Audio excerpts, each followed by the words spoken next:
Hello, friends. Ben Ochart here. Thank you so much for tuning in. And today I have another one of those surveys where you gave me the answers to a question that I wanted to know about. And today's question has to do with that fish that you absolutely want to have before you die. That bucket list fish. We all have them. We all have some bucket list fish. And at the end of the video, I'll share with you some of my bucket list fish. But I first want to get into some of the ones that you've said you'd like to have between now and the day you, someone once put, take that dirt nap. So let me readjust the screen here so that we can put the emphasis on the fish. And the first thing I'll share with you is the actual question that was asked. This is a question that was asked at the community page. If you go to my YouTube channel and go to the community page, you'll see this question on there. And it is a fish bucket list. I will own this fish before I die. Name that fish below and tell me why you must have that fish. And of course, I give people a warning that their comment might end up in one of my videos. We'll start off with a comment from the Evolved Fish. And this comment actually comes from the Facebook group page, which is something you can go to on Facebook, because I asked the same question at the Facebook group page, ben.o.cichlid, all about cichlids and a lot more. And you can check that page out on Facebook. It's a great group, good group of fish keepers. I went ahead and asked the question there as well. And the Evolved Fish said, the Evolved Fish said, mine is Buachromis Ultratus. I've owned them a few times in my life, but never was really prepared. Now I am also Abba knife fish was bucket list for a long time, but I finally got one. Let's take a look at what is this fish he's talking about here. This one here. This guy is also referred to as the Emperor Cichlid.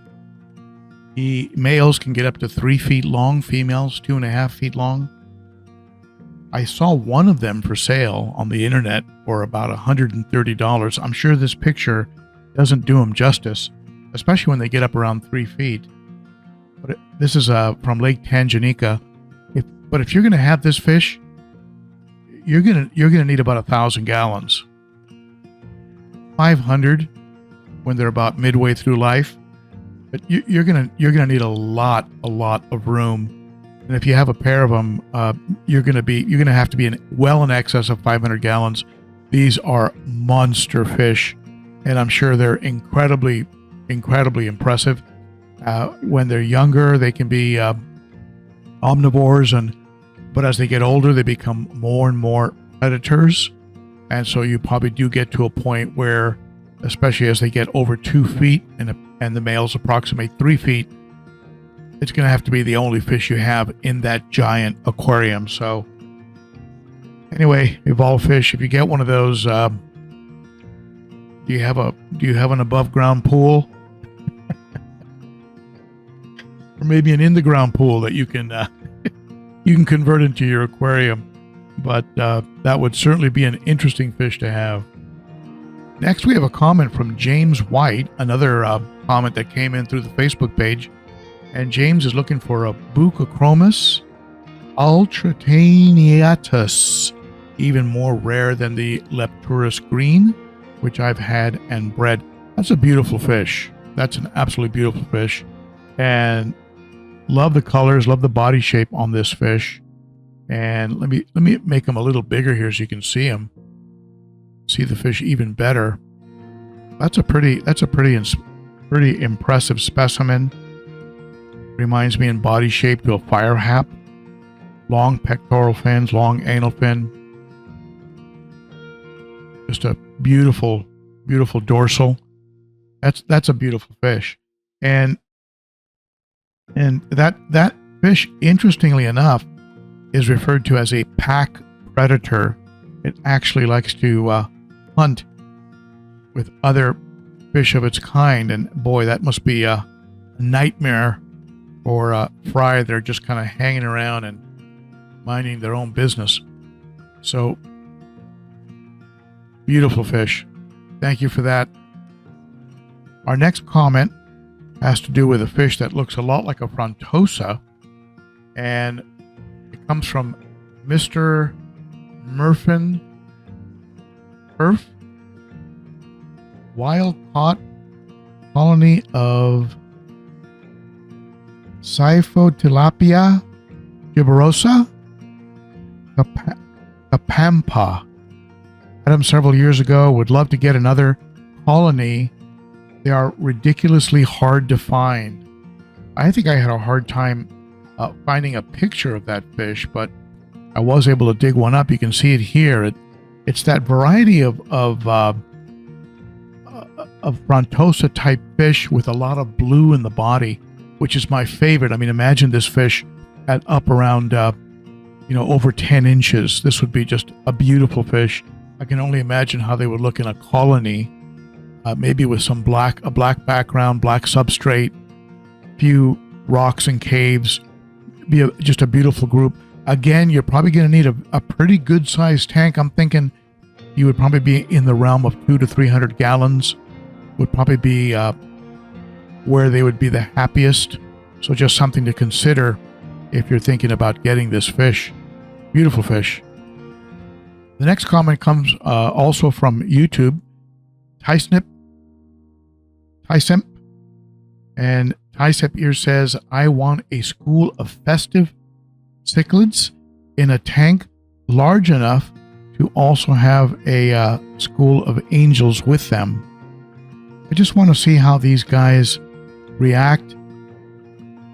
They school together. Would they be like two different turfs? That would be pretty interesting. The festive, I've got a picture here on the festive. There he is. Beautiful fish, and would probably look pretty nice in a tank where you also have angels.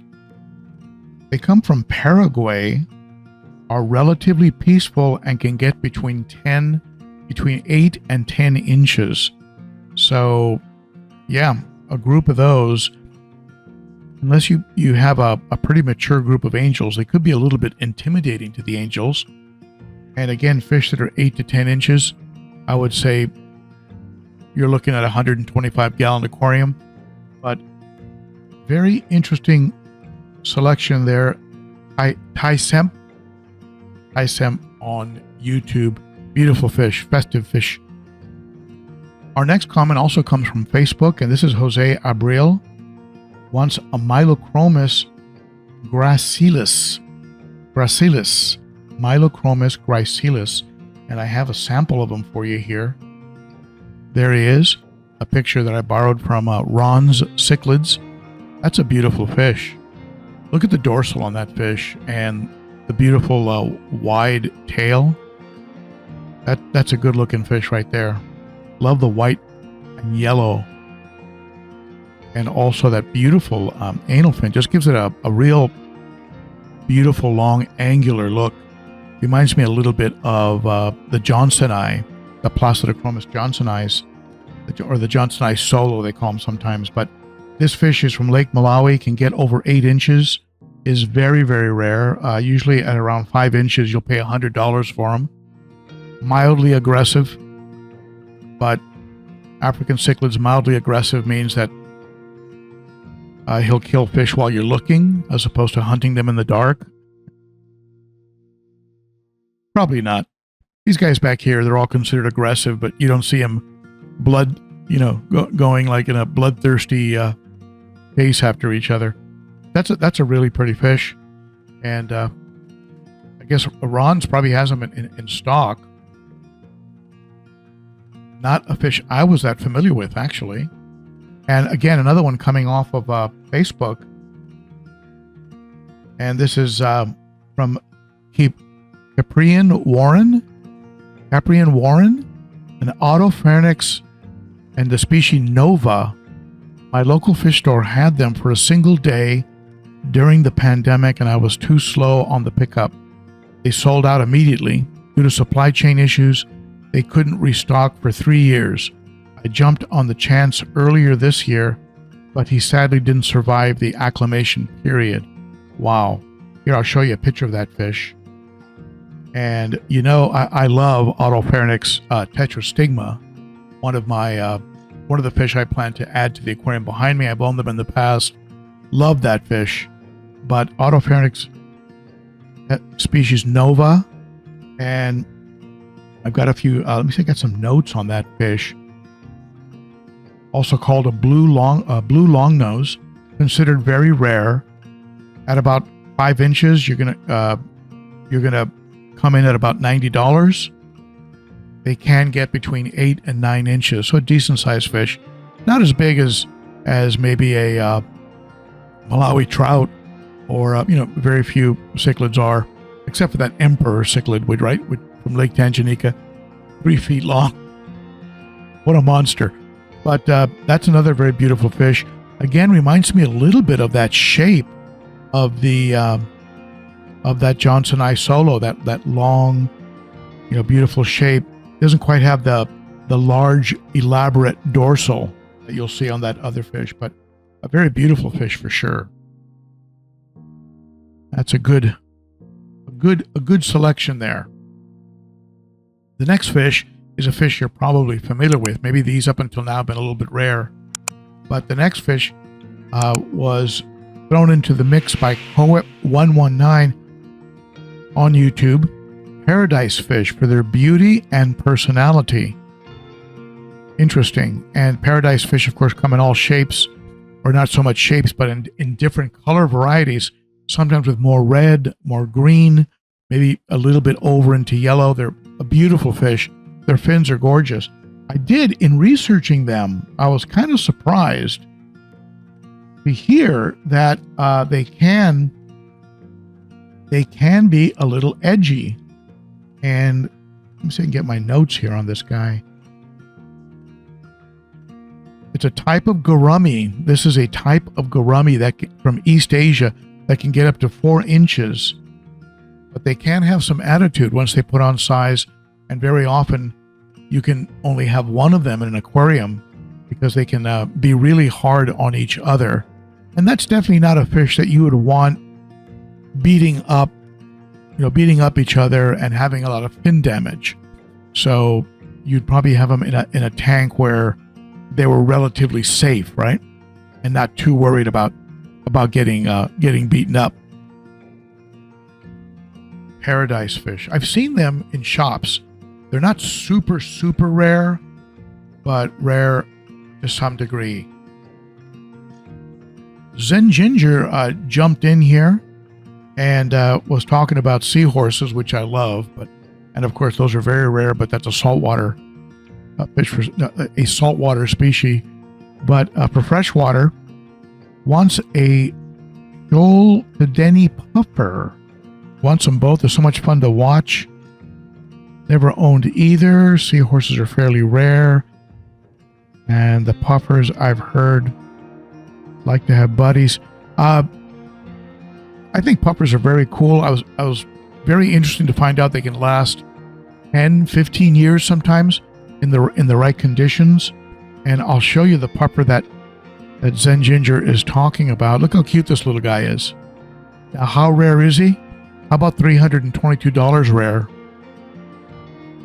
I imagine seahorses are also pretty expensive. But Zen Ginger, you obviously have good taste. And $322, you better have perfect conditions for this guy, because that would be a real hit. A real hit. Beautiful little fish, beautiful little puffer. Good news is they can go 10 years, sometimes 15 years. And as you can see, they are as cute. Just a very, very cute fish.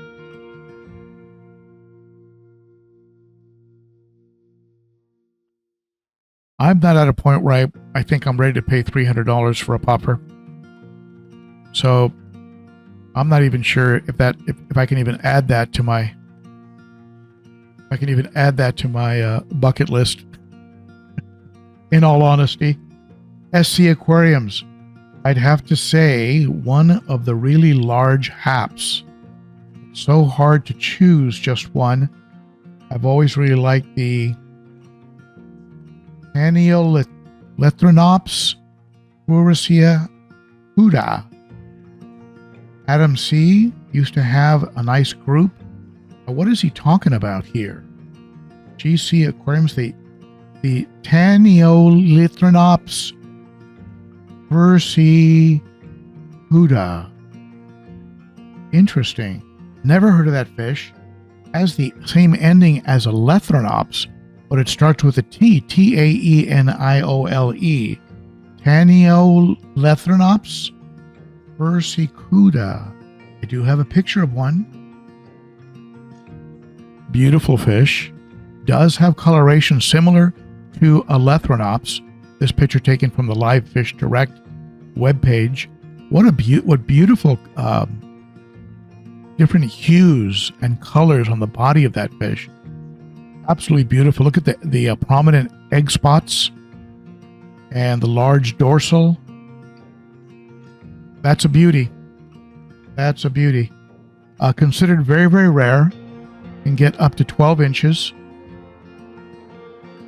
And I found a male at a local fish store for $310.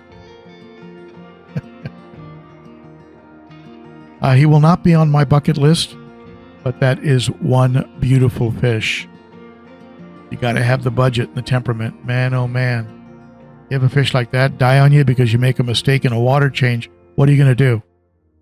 Mountaintop Puffer Keeper. What kind of fish do you think Mountaintop Puffer Keeper would want? A pair of Tetrodon duboisi to try breeding and raising duboisi fry.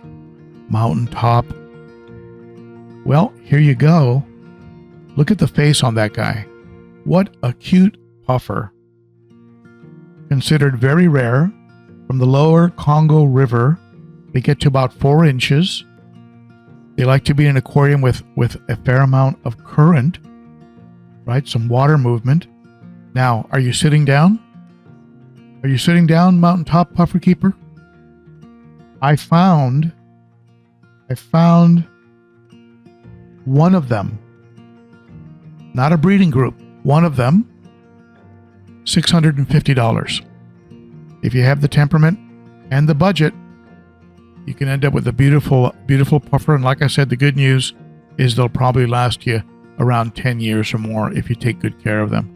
But wow, that's a big chunk of change. I get it. Beautiful fish. Jay, over on Facebook, wants an umbi.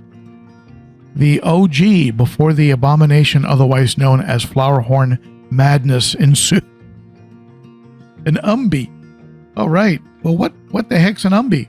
I remember seeing an umbi with a British, I forget what his name was. He was in the UK.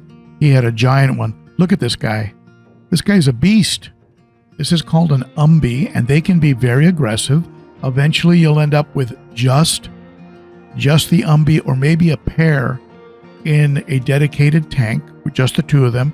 Maybe a big pleco, but umbis they're tough. They're tough fish, very aggressive, and I've got a note or two on them.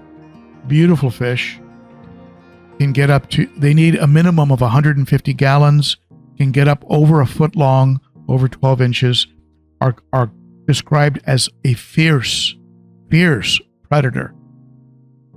Chronoheros ombriferus from Colombia in South America. You'll need some rocks, you'll need some driftwood to make them feel at home, and they become monster fish. Absolutely beautiful. Now, how big do they get? Here's an example. Let me show you something. Here's an example of just how big they get. How's that? You think you can keep that in your 10-gallon? You're going to need 180 as they're growing up, and then ultimately, this tank would be too small for that guy. This is 300 gallons behind me, 7 feet across. This is too small. for that fish. So, of course, that's one that was wild caught, obviously, and I sure hope he threw him back. What a beautiful fish. Umbi. That completes my list. And, you know, when I think about my bucket list, when I look at the fish, I think for those of you who have been following me for a while, you know that I would like to get an Autopharynx tetrastigma. I'd like to get a Buachromis notatania, add them to the fish behind me. I certainly wouldn't mind getting a polystigma or a Gibberosa linni. These are all beautiful fish. And you also know that part of my 2024 bucket list is, or 2024 goals list, is a tank of discus. So I would love to have some discus fish, possibly in the 90-gallon that I'm looking at here on my right. So those are some of my bucket list fish. Nothing as exotic, and certainly nothing as expensive as some of the fish some of you selected. And I thank all of you for participating in the survey, both on Facebook and at the YouTube community page. And I'm sorry I couldn't discuss all of your choices. It was just too many. But thank you so much for tuning in. And if you want to hear some of my best tips for keeping fish, check out this playlist I'm going to share right here. If you want to hear what I have to say about cichlid aggression, how about up here? Check here. And if you want to subscribe, hit me in the mug down here. All right? Thank you, my friends. You're the best. See you again soon. Bye-bye.